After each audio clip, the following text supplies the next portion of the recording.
this is Postman. This will be my first video on my channel. I'd like to make a series about having a behind the scenes look on my tracks, how I made them, what inspired them, going through the project file together, and showing some sound designing tricks, some production tricks, and so on. Some cool plugins you maybe have heard or haven't heard, or you didn't know how to use, and so on and so on. The first track I'd like to show off or tell you about is The Great Pause. It was featured on the Observing Spaces compilation on Paracusa Media. Paracusa Media is a new label that's all about auditory stimulation, I guess. Definitely has its psychedelic IDM glitch sound to it. The Observing Space compilation was about our interpretation of the ongoing pandemic, so the COVID-19 situation, how we felt about it, what experience we gathered, things like that. My track was actually inspired by an article on medium.com, which referenced the pandemic as the Great Pause. So all businesses are on hold, the economy is on hold, it's hard to get contacts, social distancing, and so on. And it seemed like a great theme for a track. So as you might have noticed, it's relatively sparse. Let's change screen. Yeah, it's relatively sparse on the percussion side. It has more, I don't know, textural things to it, and some tonal stuff also. In every project I have like the sidechain track, but there's no really sidechain trigger as there is no kick, and the snare are more textural things. Also, there are not a lot of elements that are active at the same time, which again references the Great Pause theme. Let's take a look at the intro first. So here I have this section group with all the tonal elements. I'm mostly a sample user. I do use plugins and write my own melodies and so, but a bit like hip hop artists, I'm a real sample digger, and I love to use them in my compositions. Sometimes altered, sometimes not. Maybe that's the thing you don't like, but it works for me. So we got a few things here. Most of the ambiences in the intro, like the drones, let you have a listen.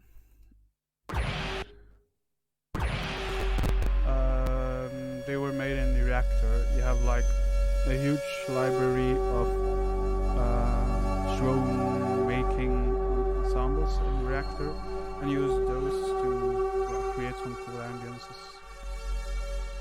More tonal elements were made with samples and in Serum. That's one of my own presets. Really goes all over the place. There's a lot of modulation going on, I think. Yeah, and of course some OTT.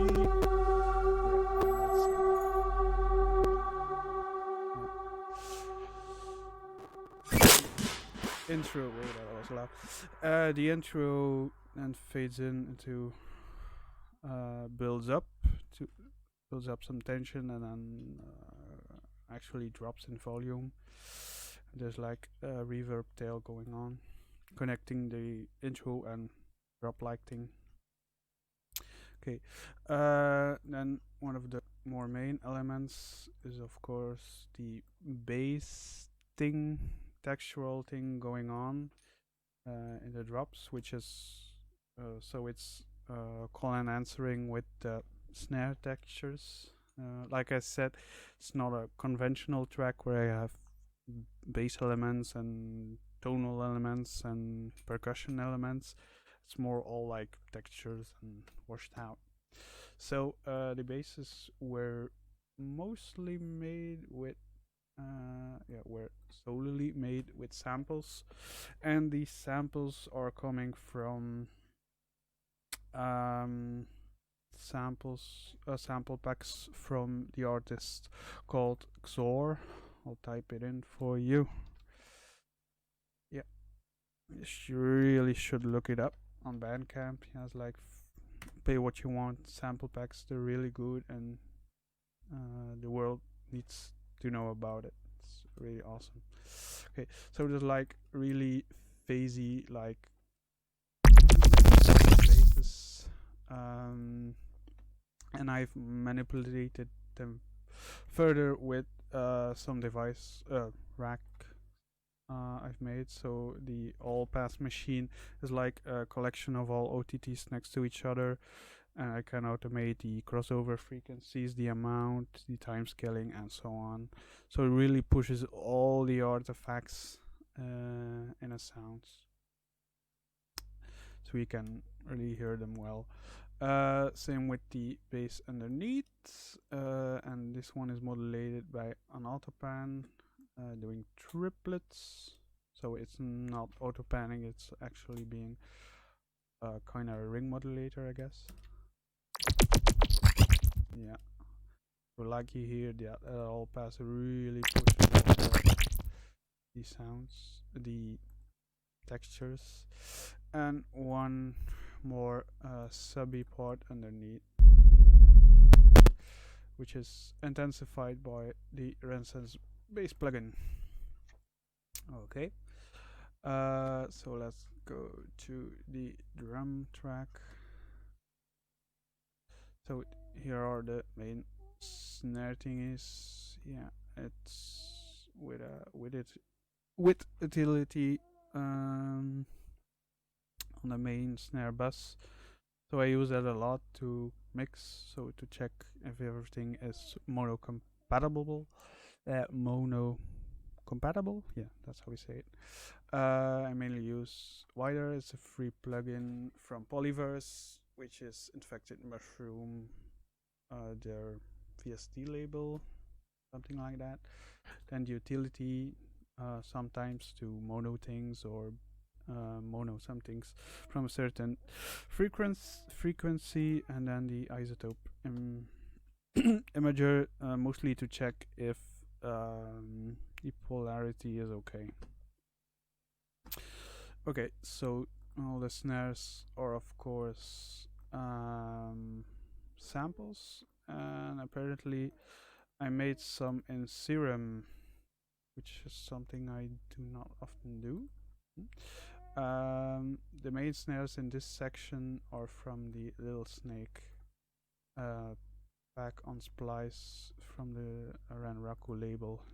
Some textures were added further in the song with I think the snares going through my Eurorack, well, going through the Monsoon module. Monsoon is actually a clone of the Mutable Instruments Clouds with a bit more hands-on functionality. Later in the second section of the song, there's more percussive layers, which is this one. It's from the Glitch Mob pack. It's like a taiko distorted drum loop. What I did with it is put it through a Doom compressor. It's actually Max for Live patch I got from a dude on Discord. Yeah, I guess. What it does is actually boost all levels until you have like no dynamics whatsoever, so it constantly hits the 0 dB wall, which of course brings a lot of textures with it. And it's going through an unfiltered biome, which is acting as a 80s reverb, and then through Venom, which is a cool plugin. It's more of a spectral smearing kind of plugin. It's cheap, like everything from is it MA? I don't know what the company WA Productions. It's not that great, and it sometimes sounds crappy, but here it did the job. Then you got the second sections of the snares, which are more like claps. Yeah, again, samples going through different plugins. I guess here I'm alternating between different plugins, actually different delays, so straight delay, variation on it, a weird kind of delay, and a weird dub delay. And again, each time they hit, it's changing between delays. I think I got that too on the first section. No, I didn't. Okay. And then some additional layers, of course. Yeah, this is a sample I use a lot. It's the Anemone Crunchy Clap from the Enigmatic Records free sample pack. Yeah, really good sample pack. Check that out also. I think I'll link the packs I mentioned, well, the free packs I mentioned, or in the description. Okay, then there's some top percussions going on. Actually, it's more like fade-in elements, adding texture, adding drama, like this song is all about. Then we got this going on. Again, adding more texture than anything else. Really quiet. It's like a taiko kind of loop, and it's mirrored, and it's going through several plugins being glitched and whatnot. Yeah. Same with this one. I think it's more of a shaker kind of thing. Yeah. Then auto pans to add more width. Okay, that's about it for that. So the first section, or drop, whatever you want to call it, more like call and answer thing between the bass and clap snare textures, yeah, with some elements driving that. And then more like pause and slowly some resonant textures. What I like to use for that is, of course, the Ableton Live native resonators. Really good control over the settings. I got that live rack around that, which I call an ambient machine, because it turns everything into ambient music. So it got a tonal control, which decides how tonal it sounds if it's goes through the it's the dry wet control of the resonator, then the main pitch, the root, and so on and so on. Actually, this is different from the normal version because I deleted some stuff, which I sometimes do, whatever.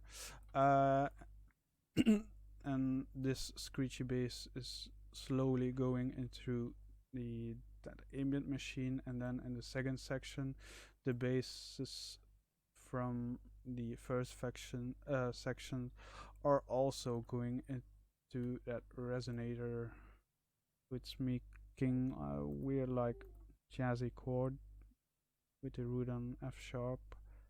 I wouldn't know what to call it. Definitely not minor. yeah, weird thing, whatever. Actually, I think it's a combination of a minor and major chord. Okay, that might be it. So these basses go through the resonator, which instead of being just textural, to get more melodic, and also because the basses really have a really lot of movement or textural and high frequencies. It excites the resonators a lot, which makes it sound really cool. It's like the basses are striking kind of like membrane, which resonates at certain frequencies, which is cool. And in that section to actually announce some more melodic riff. There's also an effect on the master bus, which is unfiltered audio spec ops, which is actually freezing like the track.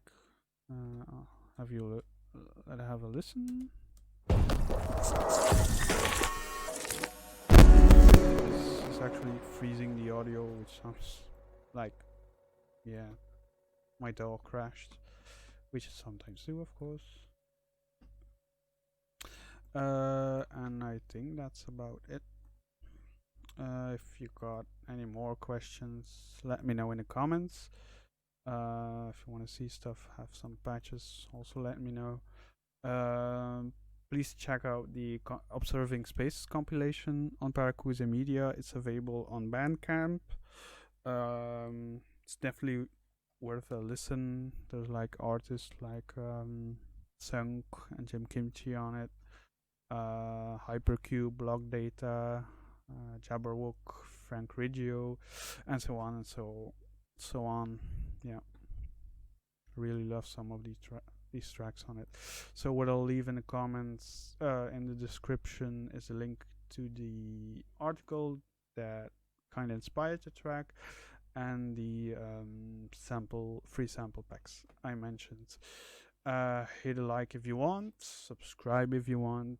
That would be a huge help to reach out more people interested in my productions. And until the next time.